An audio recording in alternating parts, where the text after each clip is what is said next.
Hello everyone, in this video I am going to show you how you can add picture overlay in CapCut PC. So first, you can select your videos or photos you like to edit. Add to the track, just add to main track. So after done, you can select picture that you want to add as an overlay. For example, I'm going to add the CapCut logo as an overlay put on top.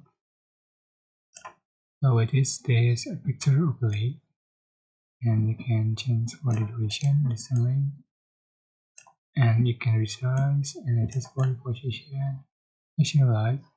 And you can blend the overlays, so select monoplane, select the overlays, or just supply.